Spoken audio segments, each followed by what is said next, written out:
hemorrhoid was the size of a golf ball. And hey, everybody, welcome to Friends Talking Nerdy. This is Tim Jousma. And joining me all the way back in Portland, Maine, the coolest member of the clergy, it is the Reverend Tracy. How you doing? I am fantastic. I'm still adjusting to getting back here. Yeah, I think it's hilarious that I really thought I was going to do a recording with you last week, and then I remembered jet lag is real and not something I had to experience when we drove across the country. Because in a Uh-huh. weird way, you get to kind of like adjust to the time zones as you're staying in different hotels and shit. Yeah. But when you fly, it is such an adjustment to feel like it's like 3 in the morning when it's 6 in the morning, and that's when you're normally like getting up and needing to do stuff because routines. So Mm. I am finally kind of getting back into a good rhythm with crap. So yeah, that's life lately. How's things going with you, Mr. Hemorrhoid, the size of a golf ball? Is that what you said as we were opening the Yeah. recording?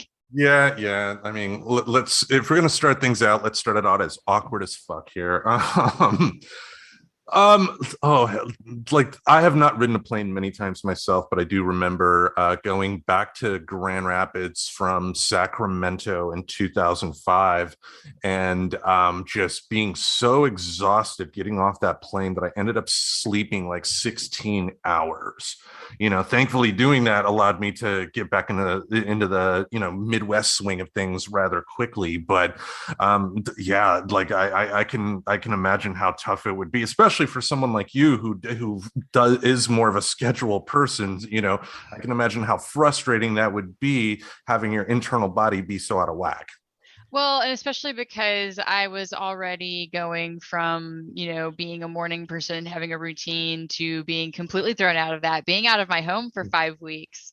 And then the days leading up to the trip also didn't set me up for a lot of success, because you have to realize that's four nighttime shifts. Because the haunted house isn't like during the middle of the day. We Yeah. usually run it in the evening, and we're closing at 10, but that doesn't mean we just like lights on at 10 p.m. We have a queue of people and we got to see them through.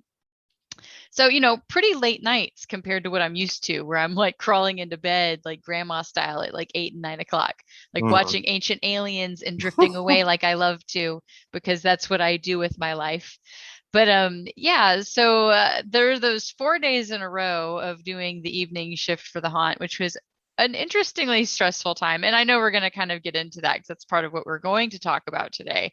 But that leads up to, I'd also lost my wallet and was incredibly anxious about getting on the flight, by the way. Oh. Oh yeah, because I'm already an anxious traveler, and just throw in there, hey T, you're gonna have to interview with a member of TSA to just prove that you are who you say you are. And when you're somebody that already struggles with imposter syndrome in general, it's like, oh shit, do I know who I am? Like that was kind of funny how rattled I got during that interview. It wasn't a big deal. In hindsight, it super wasn't. So by the way, if you're ever out there and you lose your ID right before a flight, it's really not a big deal. We're not original. It happens all the time. But like make sure you know landmarks in the neighborhood you live, because I got so rattled I couldn't think of a single fucking like park that I run through. Like Tim knows, and anybody who's my personal friend knows, like I'm a runner, I do jogging, and I jog through the local parks, and I couldn't name a single flipping one of the place that I lived. And that's just because, and Tim could probably speak to this too. When anxiety gets in your head, you'll forget like your maiden name, your middle name. Um, it just kind of makes you doubt that you know the answers to everything. So it was just kind of funny how that was unpacked immediately after, by the way. Like I walked away from the Mhm. interview, I sat down, they did the little swabby thing to like test all my shit and then just let me go. Which I've had that happen before anyway. The whole pulling you to the side and having your stuff swabbed, because that's just a random thing they do. And I've hit the little lottery on that. So that it wasn't anything like crazy to deal with traveling without your ID. But these people So are officials. I mean, I remember when I was coming back from Minneapolis one time, and they kind of the TSA, like I had like a pin on when I was going through like the metal detector. And then after that, the TSA people pulled me aside and did a pat down. And it was like random stuff. It was random. They patted me down. Obviously, I had nothing to hide, but it was like so official. And just the way they made it work, it was just like everybody's looking at me. It's like, yes, sir. Yes, sir. Hands on my head. What do you want me to do? Dance for you? Okay.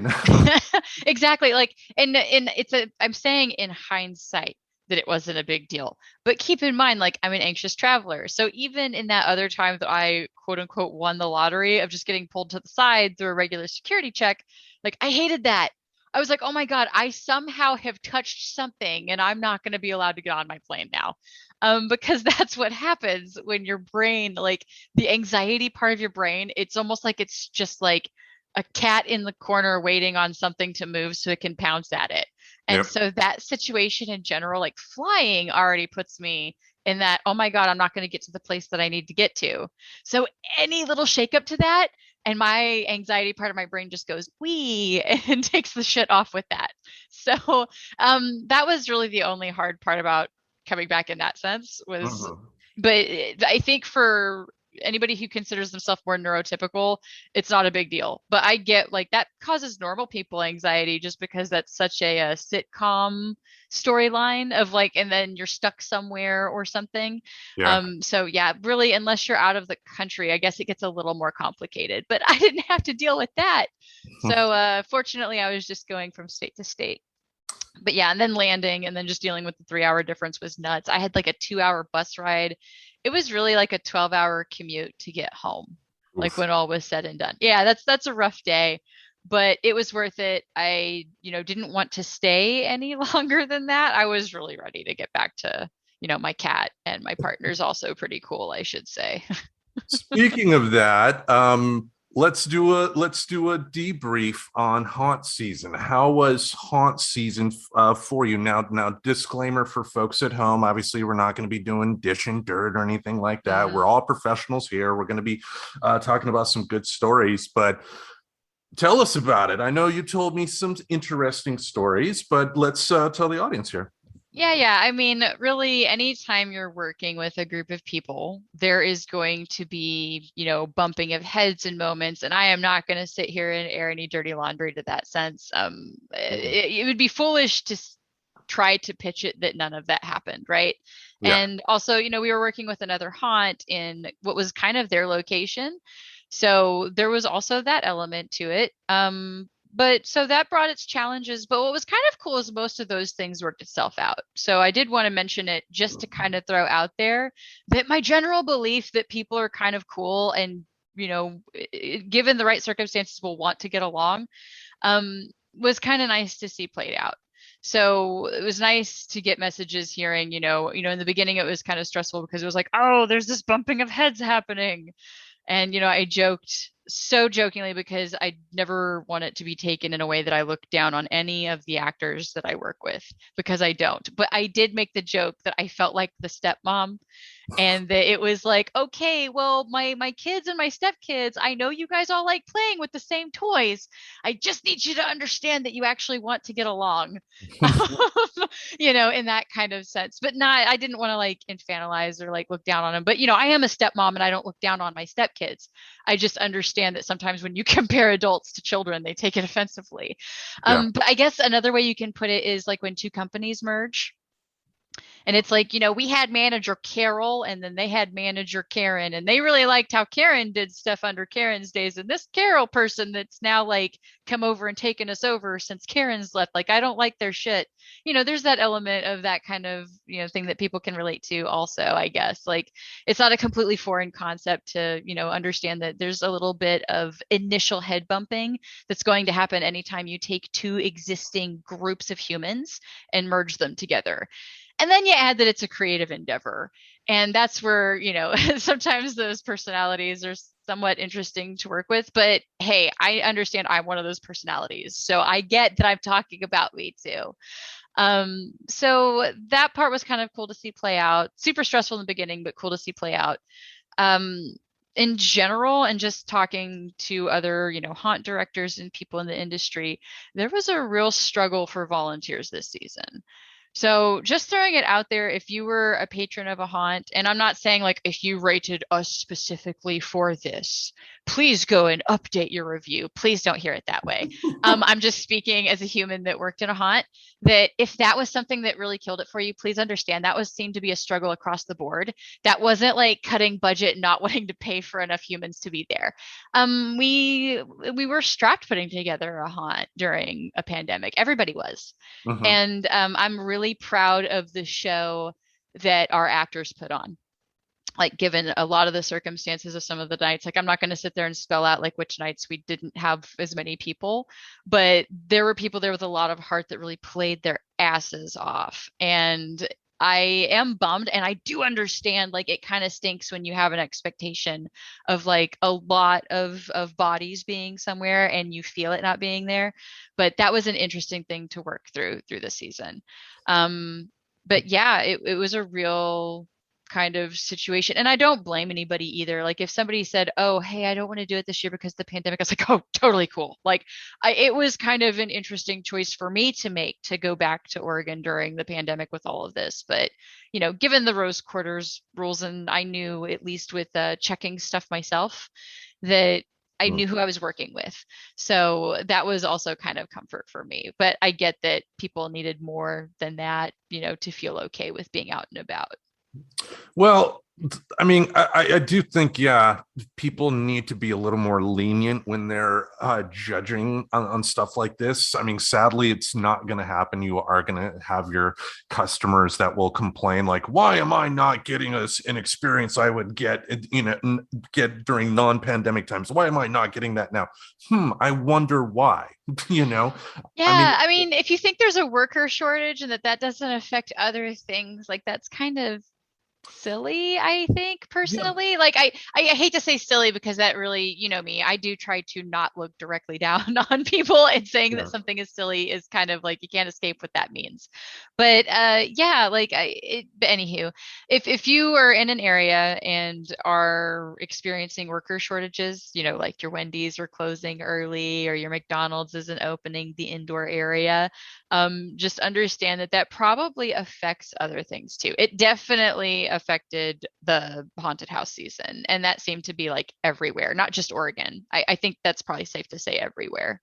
Yeah, because because the big thing here that people don't realize is that kids are the big X factor here when it comes to the pandemic, because a lot of kids, it's only been recently that they announced the vaccine being eligible for kids like age 5 to whatever, but we still have a number of young kids that don't have it yet, and these parents, rightfully so, aren't going to put themselves in a situation to where, it's like, am I going to go to work at Wendy's and potentially get my kids sick for that, or to take part in a creative endeavor? I mean, I totally understand, and I think that's the big thing here that people aren't getting about the worker shortage. It's not that people don't want to work, it's that, one, people don't want to be screwed by their employers anymore, and two, a lot of times people just still can't. Yeah, I mean, it just kind of goes back to the general societal, like, people don't seem to accept that people don't make decisions like personal to them. Like, most humans are kind of good people. And for the most part, they're just trying their best to make decisions on a day-to-day basis to stack odds in their favor for success. Like, that's really most people. And I don't think that makes most people bad. Mm-hmm. And depending on what you've read and the order in which you've read things and how you feel about the pandemic is going to determine what you feel comfortable doing. And that's all risk factor. It goes back to that Swiss cheese model. I removed a layer of my own Swiss cheese model just by being somewhere like that every day, where I was, in transition with like people around me. Granted, I'm vaccinated. It goes back to, I was a little bit more separated behind the scenes, slash I knew kind of the deal with the Rose Quarter, Mm-hmm. and all of those decisions that were made regarding that stuff. So I knew I at least had that going for me. Um, but yeah, I really do get why a lot of people would have decided not to do that, because for a lot of people, this isn't something that you make money doing. Like, most haunts don't even pay their haunters. It's a volunteer because they normally do some of their proceeds to a charity or something. So that kind of helps with some of that stuff. Just in case you're ever wondering out there why like some or more volunteer run and some aren't. Sometimes it has to do with charities that they work with and etc.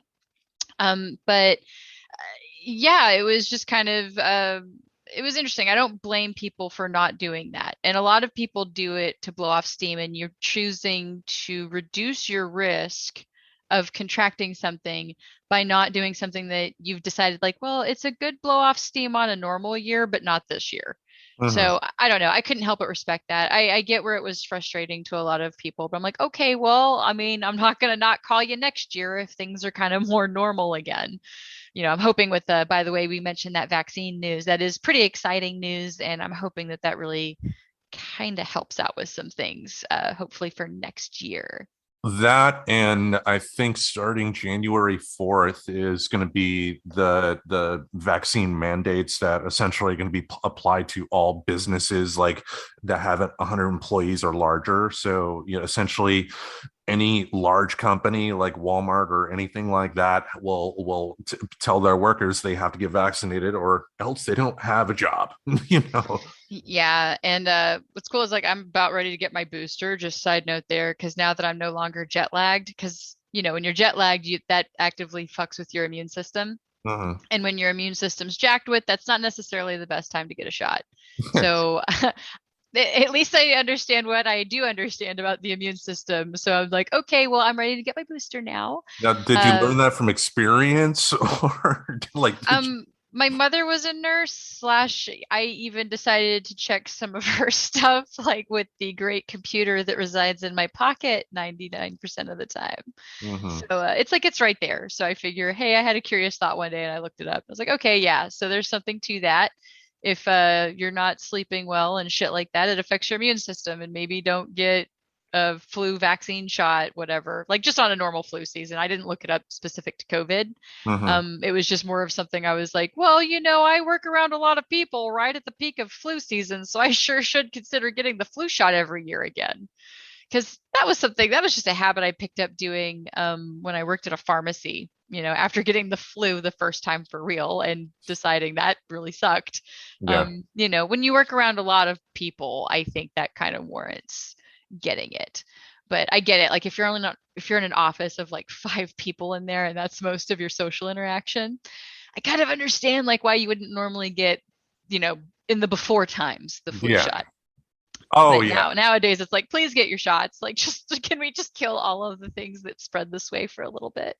Yeah, like most of the retail places I worked at, we're talking well over 100, 200 people, that work together closely in a big building like that. And if you don't get your flu shot, the smallest cold with one person is going to tear its way through that store. It's Oh, yeah.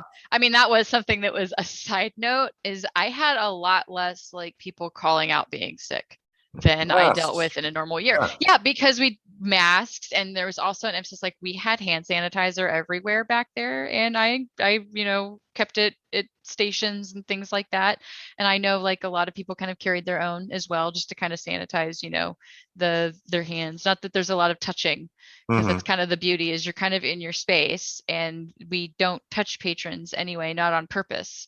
Like we might bump into them because it's dark and disorienting. Turns out when you're in the halls with other humans and it's dark and disorienting, even when you know how those halls work, you still maybe accidentally bump into people sometimes. There was a little bit of shade being thrown. And if that happens every year, by the way, I don't take it personally. And I think they're mostly joking.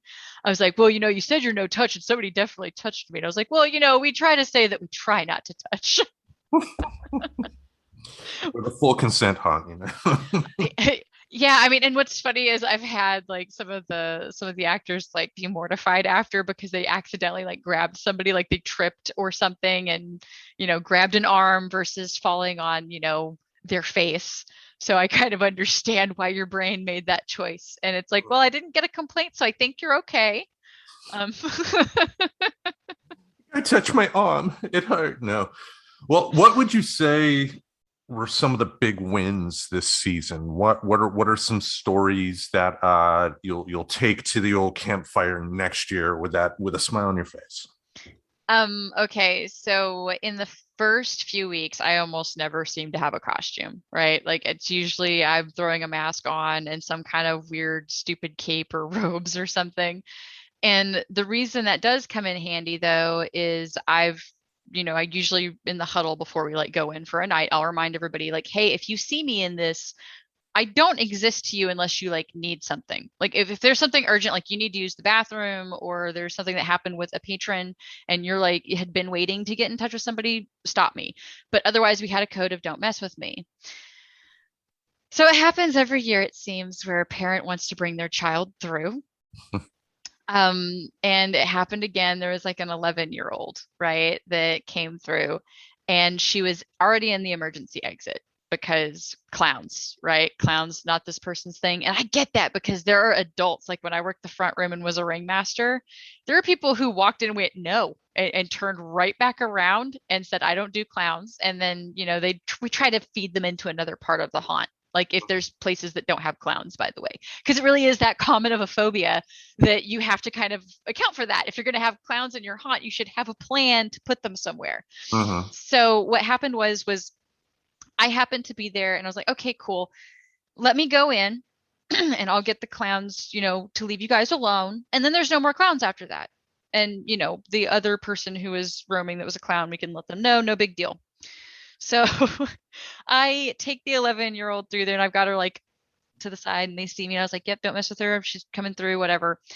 And we get through and I was like, all right, that's the end of the clowns. You guys enjoy the rest of your time. And she looks at me and goes, will you go with me through the rest of it? And I'm like, oh, let me see if this is possible. So I told her, I was like, hey, I'll be right along. I'll be right here at the emergency exit. So my plan was to kind of pop in and out and just kind of follow them through and make sure that she made it okay. And because when there's time, we try to help with that, right? Because the thing that I like to play is with the game that I wound up playing.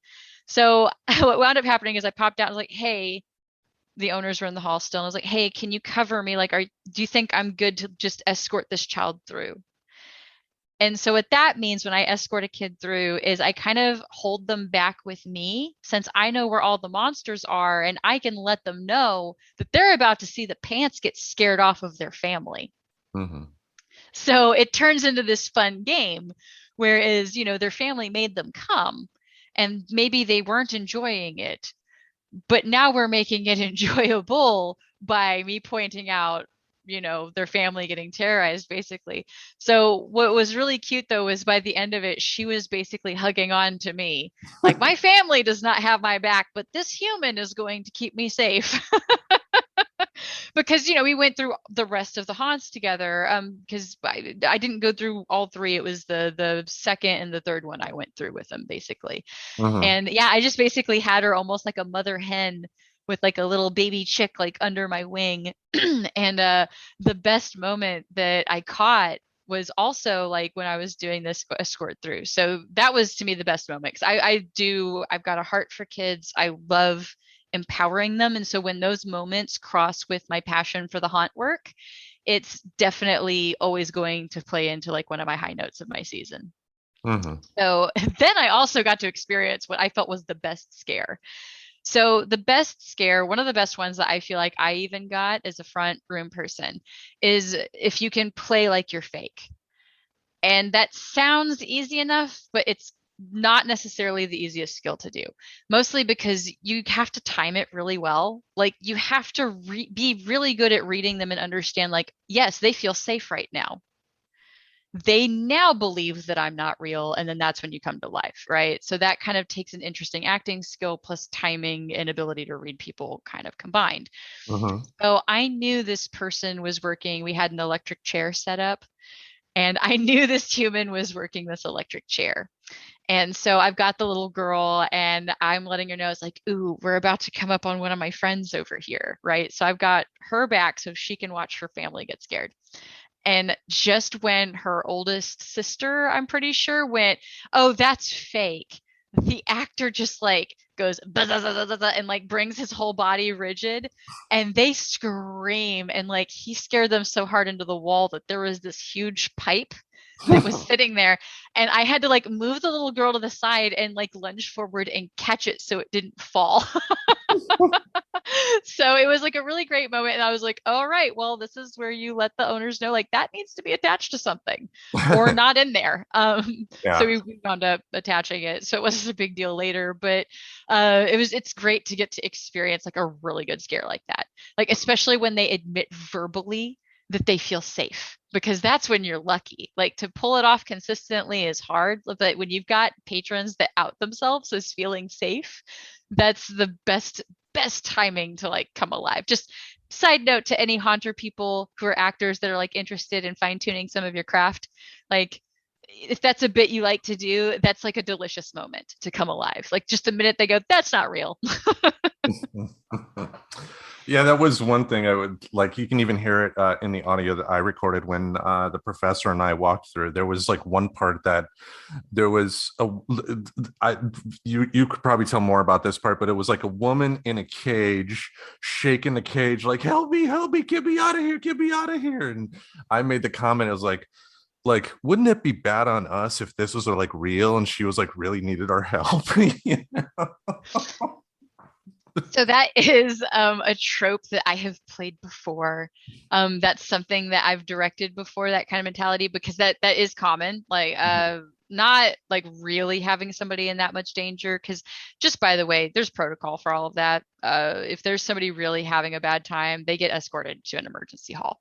Because that's what's nice about the actors knowing the bits and Mhm. knowing who's in the rooms around them is they know when it's not a bit and that's like not a voice that they recognize. And by the way, that's like another shout out to the cast this year. Like they did amazing at that. They did a really good job evacuating some people who didn't handle it because that's a thing. Mhm. Um, for as I mean, not that there were like a lot of reviews that went like not scary. Like for anybody that said like not scary, we had far more feedback that it was really well done and it was scary enough that I couldn't count. Like it took more than the digits on my body to count the number of people who asked to leave early because they just couldn't handle it anymore. So you got that fine line, right? Because there's some people who like weren't impressed, but some people who were like, "Holy shit, that's the scariest thing I've ever been through." So you do need to have a plan for people who went, "Oh man, this I bit off more than I can chew." So we had that, and that's what's also kind of nice about having like different haunted houses is you can let them know like, hey, like if you want to take a minute to breathe, like there's different haunts and they kind of scare in different ways. For example, I don't know if I could handle a zombie haunt. I think I've mentioned on the show a few times, like zombies are my personal night terror nightmare fuel. Mhm. I don't watch it. I don't know what I would do if I walked up to a haunt and it was zombies and I wasn't expecting it. It'd I be would like that. probably be like, nope, never mind. That was fun. That was a great queue line, $30 or whatever it is I spent to like get in here. It would be like that meme that they took from that episode of The Simpsons where Bart works at the front desk at a brothel. When Grandpa Simpson walks in, takes off his hat, sees Bart, grabs his hat again, and then walks out the door. That would be me with zombies. Just like I mentioned, people are like that with clowns. So it's yeah. It always amazes me, by the way, because I do kind of a mixed character when I end up playing in the queue.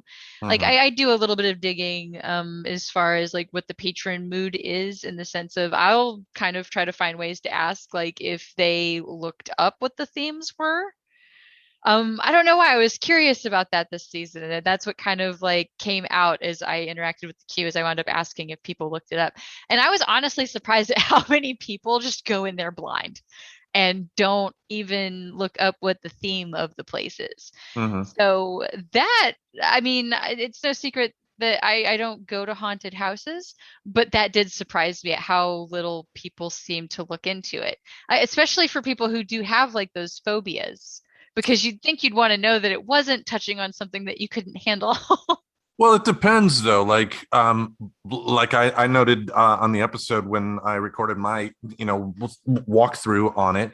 That was the first time I'd ever been to a haunt. So I didn't even think about, diving in to see what type of, exhibits you guys would have on there.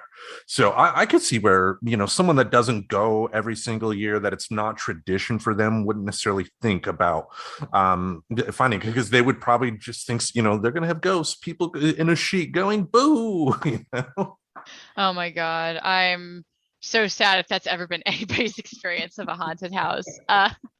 Maybe in Grand Rapids somewhere. I don't know. I joke about that, and that again goes into when I'm, especially if I'm more playing at the end of the haunt, because it goes back to, I'm trying to get feedback, and that's actively so I can direct better. Mhm. And a lot of that comes from going out and talking to people. And so I'll say boo, like just to be funny, if that makes sense. Because if I'm out there and they're already out of the haunt, sometimes turning around at the wrong moment leads to a fun bonus scare for them. And I'll go, like, usually in a silly voice, like, wait a second, I got this. Boo. And, it gets them to laugh, and then I can like kind of break the ice that way and get them to talk to me. Like, especially when you've got makeup done and you need them to realize you're a human, it's a good way to kind of, get them to giggle so they'll Yeah, actually speak to you. yeah. So it was really just kind of interesting this year. There wasn't a lot of like crappy patrons. I didn't feel like it kind of seemed like all in all the people who came out both wanting to be involved as volunteers and both wanting to go, like, we're just really excited to have it back this season. For the most part, people didn't want to like mess it up. Granted, there were a few White Claw freaking cans that we found and like empty alcohol things, but oh man, and there was like one point I know I walked up on somebody smoking. Like I could totally smell it. With the fog machines, it's hard to see, Yeah. but it did not smell like a vape to me, and my nose sucks. So, and they like walked up, I was like, yeah, can I help you guys? And they're like, no, no, we're good. We were just like taking a second before we did the next haunt. I'm like, uh-huh. And man, if I had seen it though, like they probably would have been escorted out. But I was like, you're lucky I didn't come around this corner like 2 seconds earlier. Yeah. I fucking see you in my halls. Like, I don't know. That's like in the convention center. That seems too ballsy even for me. Well, I mean, to your point, yeah. I mean, I that's the vibe I got from the crowds when I went to the haunt with the professor, and in a lot of ways, I think the haunt fans are probably in the same boat as movie fans. Like you said, it's something that we value and we don't want it to go away again, so we're going to be more cognizant of the rules to be able to make sure that we can go back. Exactly. Like, let's not lose the thing that we already fought so hard to even have this season. There it goes back to when volunteers are a struggle. Well, that means, there were haunts that just chose not to run this season. Mhm. I don't know of any for sure that closed early. I know there were some that were considering closing early because that's how strapped it got. But I think, the people who did come out to volunteer, it definitely made up for the people who couldn't or didn't feel comfortable for whatever reason. So that was kind of cool to see. I got to meet some cool people, more humans that I get to interact with hopefully next year for the thing that I call my crazy 1 month family reunion. Because yeah, I'm not sure if we've mentioned that, this season I got interviewed for the Portland Mercury Mhm. and got to do like a really cool piece on just haunt work and how we were excited to be back this season. Got some cool feedback on that. Honestly, I didn't expect it. I was at the haunt one of the nights and I was getting ready, and one of the management team people like came and said, "Hey, like I read that was really solid. Like some of the stuff you said in there was really good." And I was like, "Oh shit," because me, I just think everything is garbage that comes out of my mouth. I'll be done with an interview. And I was like, "Oh my God, I hope some of that was usable." Like I actually remember thinking that after I got off the phone with that person. I was like, "Oh, I hope that was usable." And then, I go and I read it and I pick myself apart. But, it was kind of cool to know that it was respected and liked and shared with a good handful of people that also enjoyed reading that end of things. Because, yeah, we're people. Like everybody that was volunteering and working there are people. And I think sometimes that gets forgotten. like kind of like how people start to treat people in the service industry. I think sometimes that bleeds over in immersive situations like this where you're dealing with talent. Hmm. And I know that even happened when I did murder mystery theater. Like there were definitely people who understood that ultimately I was a human being playing a character, and there were some people who honestly almost viewed me like a toy, like that entertainment value thing. And I'm sure you were there. There was a few times, so I'm sure you even probably caught that in the background at some point. I mean, granted, we also knew how to deal with it because that's part of the stuff you need to know how to do if you do improv, is dealing with, people who are, assholes about. Yeah, like and yeah, for the folks at home with the murder mystery thing, it wasn't women that were primarily the cause. And it's weird though. Like some guys turn into weird, stupid assholes when they have a flapper chick sit in their lap. You know? I mean, yeah, granted, that is kind of a sexual bit to pull off, but you have to understand that somebody is playing. You're the prop, not them. Yeah. And that's kind of that agreement that you go into when you enter that. So yeah, there was like a limit there, right? Like I never did anything over the line. I didn't like throw my arms around them or like put my boobs in their face or anything.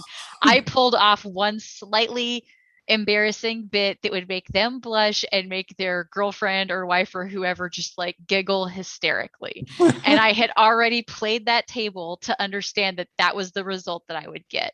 Mhm. Because yeah, there's a lot of factors into that. So it's like, yeah, sure, I use them as a prop, but that doesn't give you permission to like start using me as a prop. Yeah, yeah. It's not like handing a fiddle across a campfire and Yeah, playing it. exactly. It's like, yes, the haunt actor scared you. That does not give you permission to take that out on them in any way. You literally paid us to do that. Yeah, yeah. Like You you paid you us to came scare you. in, yeah, you You don't don't get to punch be them. upset and like back them into a corner because they scared you. You scared me Like, too much. oh God, like I mean, and again, I'm not saying that that happened. I'm just saying like how that mentality sometimes bleeds over in that industry in that way. I think a lot of people are seeing it more now, especially if you do have friends that work in retail or customer service at all during the pandemic and stuck through it, because I feel like even just going to the grocery store, it just seems like a good while there they were being treated just extremely poorly, like even compared to what I normally saw. Not were, are. I mean, Yeah. they still are. Thankfully, I think we are seeing again a lot of people in this country kind of unionizing and hopefully working towards that. But anyway. Yeah. So, I mean, not to digress too much, but just Yeah. that's the interesting thing to think about too, as far as unpacking the haunt season every year is, Mhm. but it was kind of nice. Like I said, in general, I felt like we dealt with that less than other years Nice. where, people felt okay cornering an actor or, doing a little fake out like they were going to pretend, and you have to understand people react in really interesting ways to deflect being scared. Hmm. So it's a little bit of reading, and I've totally asked that. Like anytime anything has happened or one of my actors has come up to me, I'll straight say it's like, hey, not invalidating your side of it, but is there any chance this was just a fear reaction? Did they decompress or were they nagging and being an asshole about it? And, usually if they've come to me, they've already done that check in their own head. Hmm. But, it's just something I try to give the benefit of the doubt. Like, all right, well, we're going to go follow them now. And usually we would anyway. So there's a lot of that stuff that was normal. It just felt less. I think it does lean to what you said, that people who did miss haunted houses last season, because I'm not aware of any that ran. Hmm. I know of some that attempted to that were like some year rounds that had some stuff with masks, and I believe they didn't end up running. They wound up still having to shut down. I don't know the full story there, and I'm not going to pretend to because I never looked into it. Right. But I just remember at some point because somebody was talking and sharing about like cool prosthetics over masks and stuff like that. Um, so I think the volunteers and the patrons in general who really felt missing that form of entertainment last year, like we're really thankful to have it back, and it showed. Yeah. Well, and yeah, with the amount of screams and laughs I heard during the process when I was there, it definitely sounded like people were having a fun time. And I know at the end of the day, you were totally exhausted by the time you left, but you were, I've done theater myself in my 20s, so I know that feeling of that rush of euphoria you get like on closing night. Like, no, it's like until closing night happens, like you think of everything bad that happened, but then after closing night you think of all the good things that happened during the time that you were there. So Oh yeah, and there's a lot of that, and it's like there's a lot of people that probably anybody who heard me vent to the max would be like, why the fuck would you even consider doing this next year, T? And I would. I haven't decided yet, but I'm a big fat we'll see. mhm. I'm open to it because it's interesting to get in there and get really into almost that project mode because you hit the ground running and it's like, no, I have to do this. Like, this is the thing that I have to do. And if I don't do it, it's a pretty important part having actors for a haunted house. Yep. So when you realize that, is kind of sitting on you a bit, it kind of gives you that motivation to, get in gear and get a bunch of stuff done. So it's just kind of amazing, I guess, to see how much shit you can get done when Mhm. you really feel the pressure to get stuff done. So, I mean, that was kind of a nice kick in the pants because I know I had intended on it to be more of a vacation, but what's kind of nice is it kind of went back to remotivate me in a sense, right? Mhm. Because I kind of took a weird year plus off of how my life normally was because of this pandemic. So now that I'm back over in Maine and our population density is oh so much deliciously lower, I'm actually looking for a job now, folks. So we're gonna Hey. see how that goes in my spare time. Hopefully that's not gonna be anything stressful, but looking for just something part-time because why not? And I think it just honestly helps get you in a routine, right? Like I can't find anything to 100% work from home. So I'm ready to look at what else is out there. And I think just the that was the weird reboot being away Mhm. for 5 weeks and then coming back is was kind of almost like a needed reboot in a sense. So I'm super excited to be home and start working on routines and crap though, because yeah, like personally, I live on routines and my calendar. So I'm stoked to get something like some basic human interaction outside of the computer because that's something that I got a lot of Mhm. for 5 whole weeks and then you come back and it's like wow, yeah, I mean I love doing literally and I still might do that because I like working with kids and it fulfills that need for me, but like it would be nice to have a job where I'm around and interacting with humans. Yeah, I mean they can be overrated sometimes, but not always. Yeah, but a small office that respects it and doesn't treat it like a joke, the whole pandemic thing, I think that's fair. I can hold out for something like that. Yeah, let's have some masks or something like that, or have, a workplace that doesn't skimp on safety measures, like Alec Baldwin's now shuttered movie Rust. Have you heard about that? No, I have not. Yes. On October 21st, Alec Baldwin was on set for a movie that he was producing, a passion project, a Western called Rust. And on the set, the assistant director at one point, handed him a gun and said that the gun was a cold weapon, and Oh yeah. by that it meant that there was no bullets or anything in there. And Alec Baldwin was like rehearsing a scene, pulled the trigger, found out there was a live bullet in there, which ended up injuring the director. The director got hit in the shoulder and ended up killing the director of photography, Galena Hutchins. And that is probably one of the biggest Hollywood on-set deaths since, I believe, 1993 with Brandon Lee and The Crow. But, while Hollywood doesn't have a long history of deaths, needless deaths like this, it was definitely pretty tragic. Now, what has darkly fascinated me about this is the online reaction more than anything else. And if anything, it's really something that kind of made me realize that maybe I spend too much time on social media just because of how negative it is. Because Alec Baldwin, of course, noted Democrat, he's from 2016 till 2020, he played Donald Trump on Saturday Night Live. So, of course, once this happened, Donald Trump Jr. started selling T-shirts about this incident, ripping into Alec Baldwin. And it just amazes me how just totally unproductive social media is. Right. Yeah. Yeah. That's been kind of my problem with it lately too, honestly. Like I've gone back and forth so much of do I just finally get off of it entirely?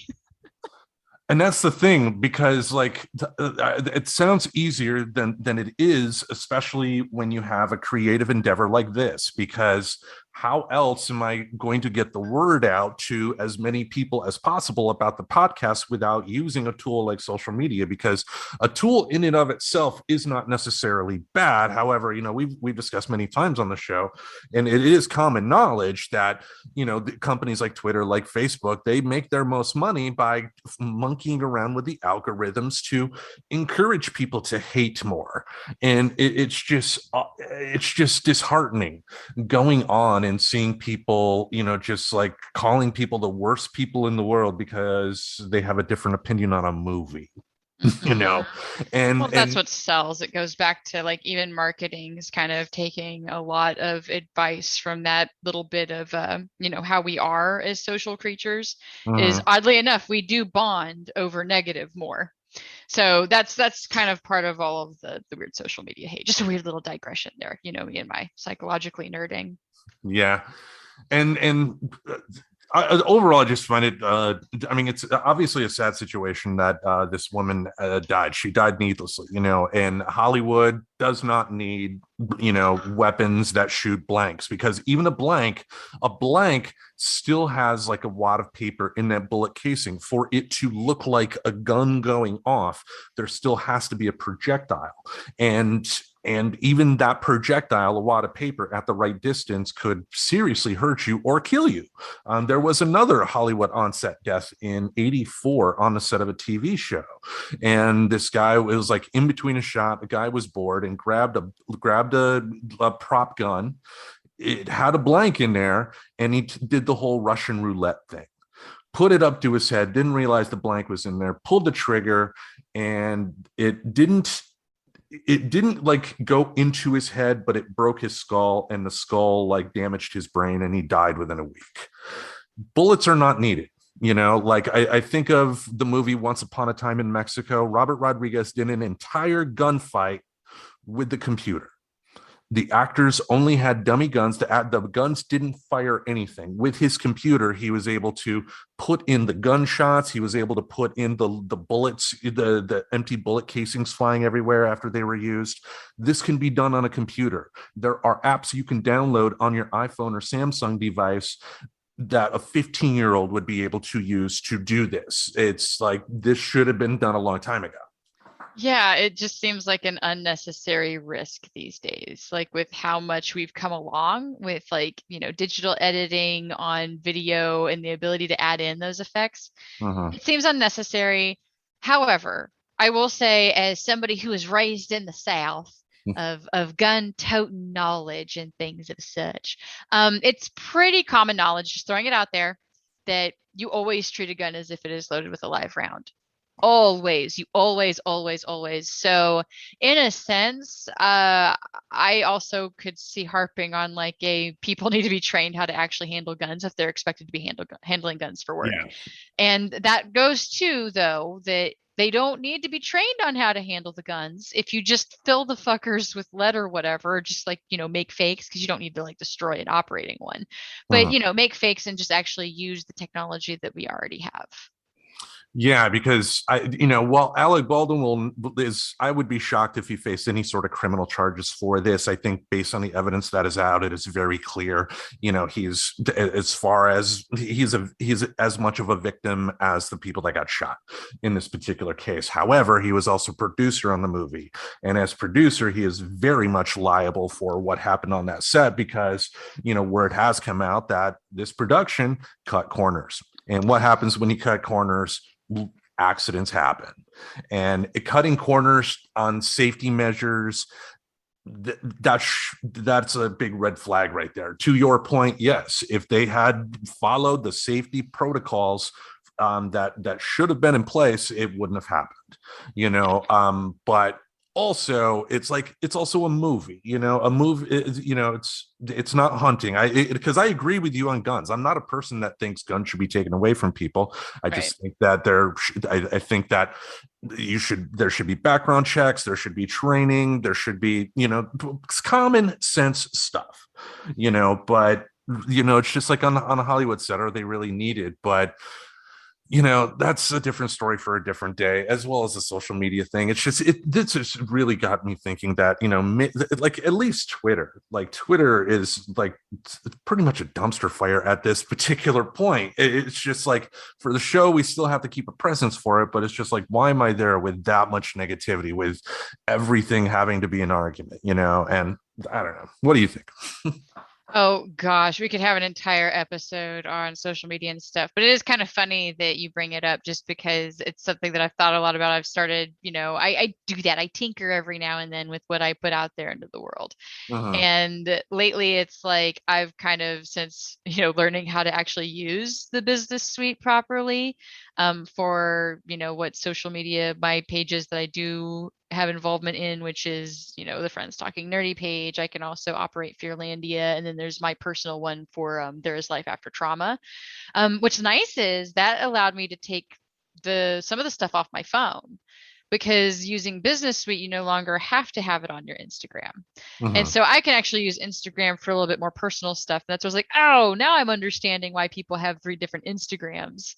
Because if you're posting to different interests, because if you're a dynamic human and have multiple like facets to your like interests and shit, you might Uh-huh. have 3 different Instagrams. So yes, I have an Instagram for my cat. And yeah, because but I also like do a lot of the workout stuff, and not everybody gives a shit about that, like on my Facebook. But Uh-huh. it is kind of cool that it all feeds in together. So if your friends want to subscribe to your life and you post in these other interest things, like that's all I see it as at this point. But I I don't know if I'll get off of it entirely. And that's really just because that's how we hang out with our friends these days in a weird way. Like, there's a lot to be said about, they want to dive into being addicted to the likes and stuff. But when you realize that that's kind of your handshakes and your fist bumps and stuff, it's a double-edged sword. Like I think searching out too many of the likes, like trying to go viral and shit, I think is like a weird, unhealthy thing. Yeah. But like posting something and liking the fact that 5 of your friends like gave it a thumbs up, and feeling good that there's 5 people like in your friend group that like, think it's cool that what like some of the crap that I post about like running, or some of the stuff that I cook, or things like that. And I think that's the big thing I've come to really think of, I guess, when it comes to social media. And it's that it is a tool. It's going to be as positive a tool as I use it to be. So, it's to that end, I guess it means just using the block and unfollow button a lot more than I am.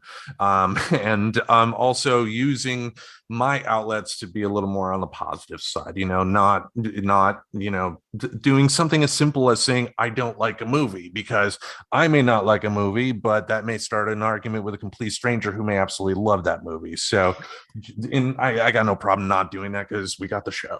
Oh, exactly. We can talk shit on here. It's like my big lesson when I just said that I didn't really like this season of Solar Opposites, and that I felt that there was more storyline in the wall than anything to do with any of the aliens. And Mm-hmm. that like got some dude on some hate brigade against me like so hard.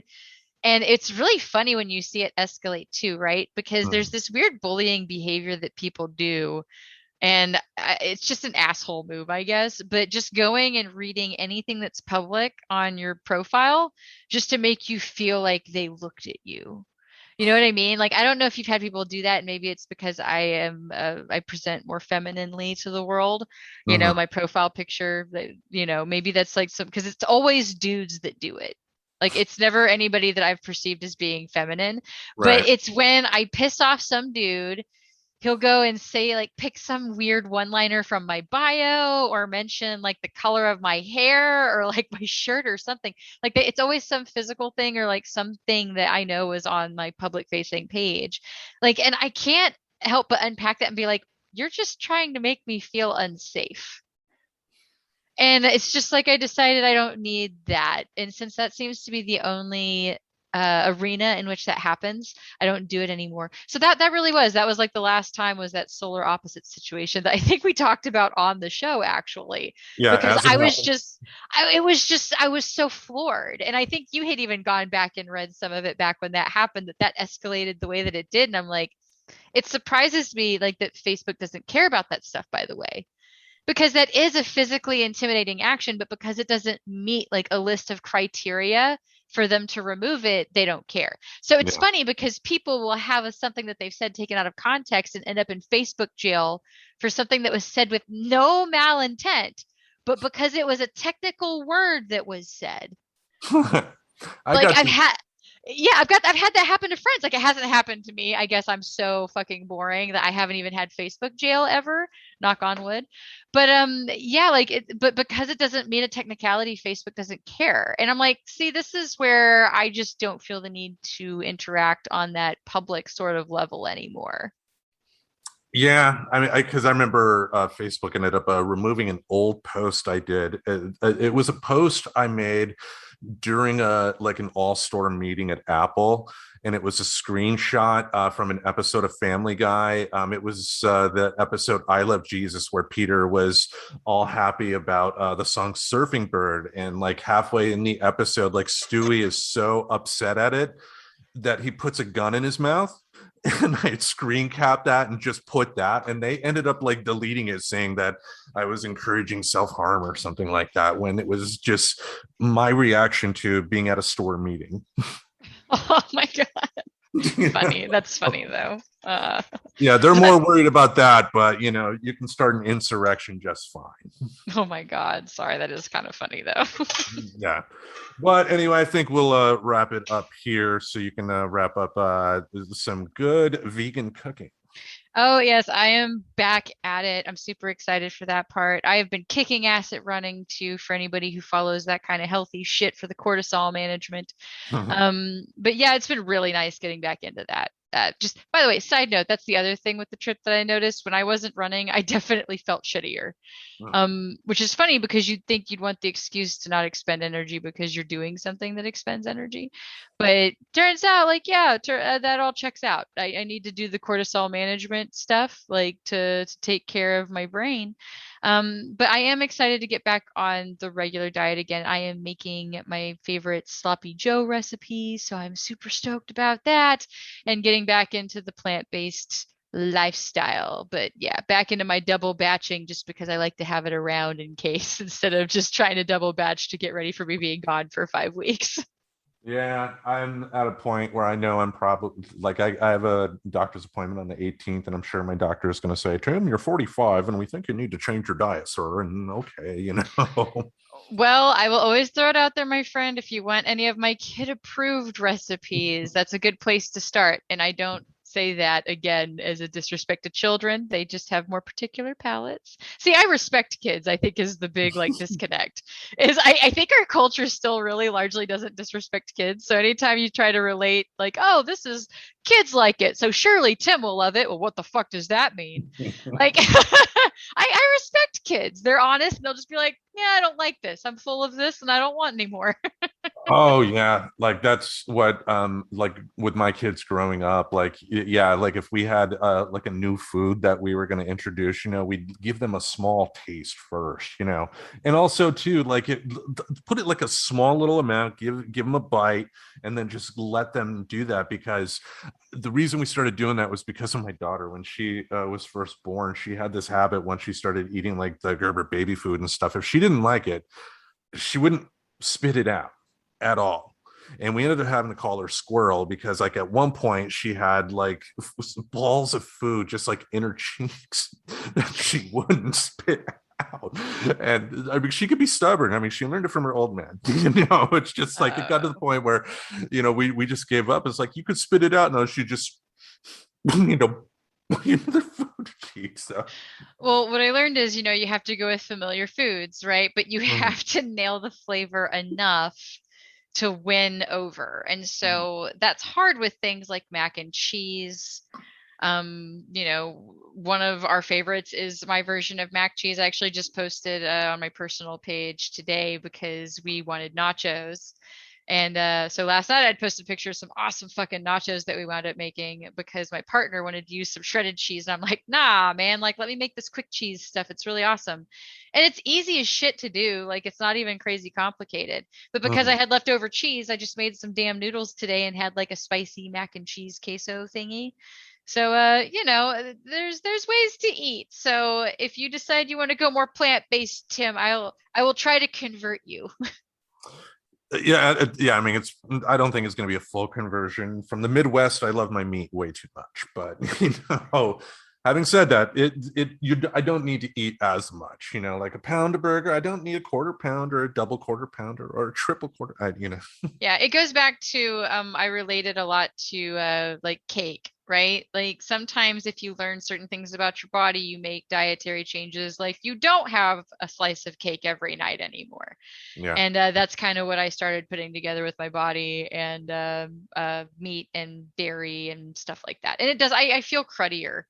Like that's something that I've experimented enough with being a shitty vegan has kind of given me that ability to say like, yeah, my body feels different on the two different diets.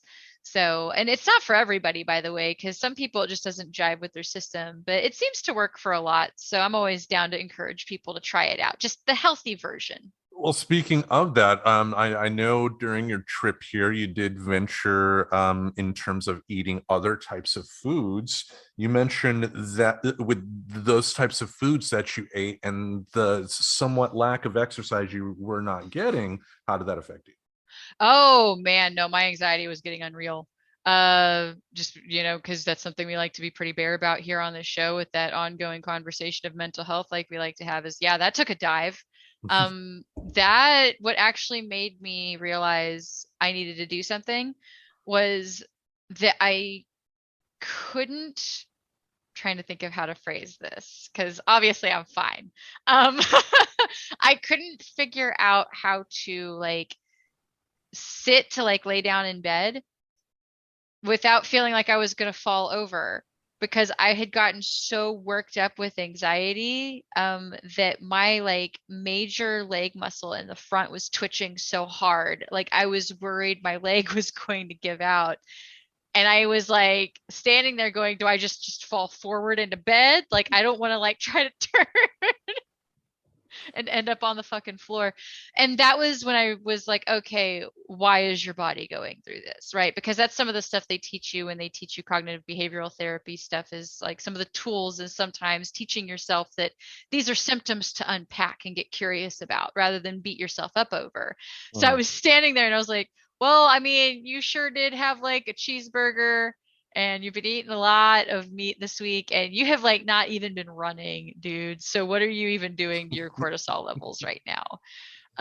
So that was what helped me kind of turn around and realize, was it going physical on me like that? Because I can't think of the last time I have had anxiety so bad that I didn't have confidence in moving my body to like sit or lay down because of just trembles really bad in the muscles. So it Oh, was a very awakening moment. So I turned it around a little bit. I didn't go full plant-based again, but I did at least get the running back in, and that did a lot to help. And my appetite got a little bit better too. So yeah, I know my anxiety is probably that at the point it's probably the worst it's been. So I know come the doctor's visit, I'm definitely going to be speaking to them about getting that addressed too, because I mean, it can be bad, with my anxiety being what it is. So yeah, it's like I have to address it and doing it now. So there we go. oh yeah, definitely. I mean, I've even thought about it as well, because what's funny is there's seems to be a lot of shade thrown back and forth between people who take medication and people who don't, right? And now I don't throw for either, because I do realize that there's situations where maybe I'm going to need help sometimes. And some might say going through over a year of a pandemic when you already deal with silent illnesses, um, is hard to go through. It's hard for a quote unquote neurotypical person to go through. Mhm. So somebody who already struggles with like anxiety, thoughts, and depression or PTSD, things like that, like of course going through a year of this is hard. So even though I feel like I've successfully gotten off of meds, I have totally considered it, and I hope that other people can consider it too without it going to a place of shame. Like you haven't lost anything. Sometimes our brains just needs a little bit of help. It's like when your diet gets out of whack and you need to be back on something for your sugar or insulin or whatever. But sometimes you get back on your good diet and your good practices, then you don't need some of those medications anymore. So we can view it like that even. By all means, get energy to get outside, but once you're already in the hole that is depression, anxiety, I totally understand. Like, just get outside sounds like the biggest task Yeah. because it is the biggest task at that point. But I don't know. I'm a big proponent of using the pills to not be on pills forever, but to help get action to getting to maybe not needing them if you can. Yeah, I mean, like any illness, there may be some mental illnesses where long-term, medical help is needed, like anything. But, to your point, for, something like depression, something like, anxiety, I think, yeah, that is something that I think in general can be and should be something that is viewed like I'm going to take this medicine for this amount of time so that at the end of it I can have everything back, because we're talking about a chemical imbalance, and the pills would be a way to get the chemicals back in balance. And then from there, you have therapy, which I'm in as well, and I'll practice other stuff to get back. So yeah, the goal would be to not have the medicine, don't use it as a crutch. But Right. It wasn't really invented with the intent to be that, but it sure does seem to turn into that for a lot of people. And it goes back to the I don't want to judge people's decisions if that's what's working for them in life. But my experience was just a little bit weird with them. I didn't fully like how they made me feel, but at least it got me to working on things. So I will always vouch that that is an excellent option for that. If you really feel like you can't, it's a good way to get yourself out of your way. That's and how I put it before anyway. and like it's the same mindset I would have for somebody that was prescribed opioids. Like if you're have like a back issue or something like that, like me, I had a lower lumbar sprain in 2013 and they prescribed me Vicodin during that time. That doesn't mean I'm going to be taking Vicodin for the rest of my life. It's take it during that time to heal up the back. And then with physical therapy, I was able to learn exercises to get the back in relative good shape, and it's should be the same thing with mental health as well. And in terms of the stigma, there, you know, people are just weird in this country. Doctors are there for a reason. They are smart people, just trust them. But, just, I don't fucking know. Just We're get not going yourself, to pretend to know all the answers here, yeah, folks. How just, basically encouraging that if you need help, don't be afraid to reach out and get it, especially if you do have access to it and the ability to do it. Because that is something that not everybody has. So by yeah. all means, don't not do it because other people don't have it. Don't let that be the hill that you die on. Mhm. Go get help. Because yeah, if you've been dealing with this pandemic for some time, like all of us have been, I totally get where it's been a wear. Yeah, and there are definitely resources out there for folks, rich or poor alike, that they'll be able to take care of. Even if it's something as simple as therapy, most therapists will have a sliding scale that you can do and whatnot. But definitely take advantage of that help. But I think let's wrap this up. How does that sound? It sounds good. I'm going to continue checking on my awesome plant-based food. So, All right. So thank you all for listening again. Every Wednesday and Saturday, we're going to have something to entertain you fine folks in this podcast space. So until you hear us again, we bid you adieu. Farewell. Subscribe to Friends Talking Nerdy on iTunes, the Google Play Music Store, as well as Spotify. Remember to support Friends Talking Nerdy on Patreon. Goodbye, darling.